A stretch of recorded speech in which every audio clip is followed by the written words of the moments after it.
શું છે તારું નામ? જિજ્ઞાસા. ચલો જિજ્ઞાસા, તારા હાથમાં શું છે? ત્રાજવું. તો આજે આપણે છે ને ત્રાજવાની મદદથી પેન્સિલ અને રબરનું વજન કરીએ. હા, ચાલો. એક ત્રાજવામાં પેન્સિલ મૂકો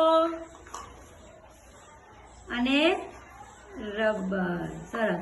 ચલો હવે આની અંદર કોનું વજન વધારે છે? રબરનું. કેમ? રબર કેવી રીતે તને ખબર પડી કે રબરનું વજન વધારે છે? વધારે નીચે નમી ગયું. બરાબર, સરસ. શું છે તારું નામ? દિવ્યાંકા. આ ત્રાજવું કોણે બનાવ્યું? કેવી રીતે બનાવ્યું? મેં બાકર કાપ્યા, 3 દોરા લીધા અને 1 લાકડી લીધી, પછી કાના કર્યા, પછી બનાવ્યું. Very good. આવે છે ત્રાજવું. ત્રાજવાથી આપણે શું શું કરી શકીએ? ત્રાજવાથી આપણે તોલી શકીએ. કઈ કઈ વસ્તુને આપણે તોલી શકીએ? શાકભાજી, ફળ, પછી કઠોળ. કઠોળમાં શું શું આવે? કઠોળમાં વટાણા, ચણા, પછી તમે કયા ધોરણમાં ભણો છો? ત્રીજા ધોરણમાં. અત્યારે આપણે કયો પાઠ ભણીએ છીએ?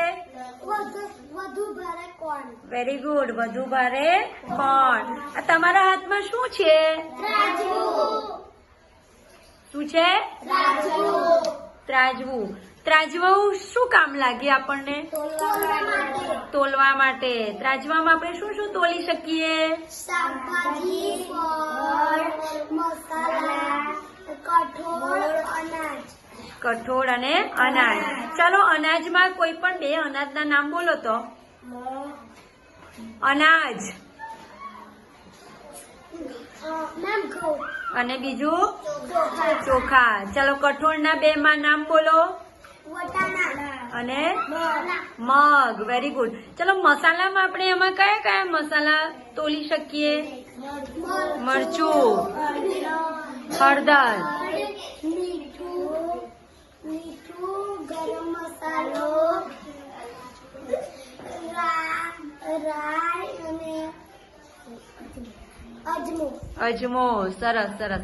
તમે આવા ત્રાજવા કઈ કઈ દુકાને જોયા છે? રંજીત કાકાની દુકાન. પછી રંજીત કાકા શું વેચે છે? પડીકા અને ચોકલેટ. તો એ ચોકલેટ ને પડીકા થોડું વજન કરીને આપવાનું હોય છે.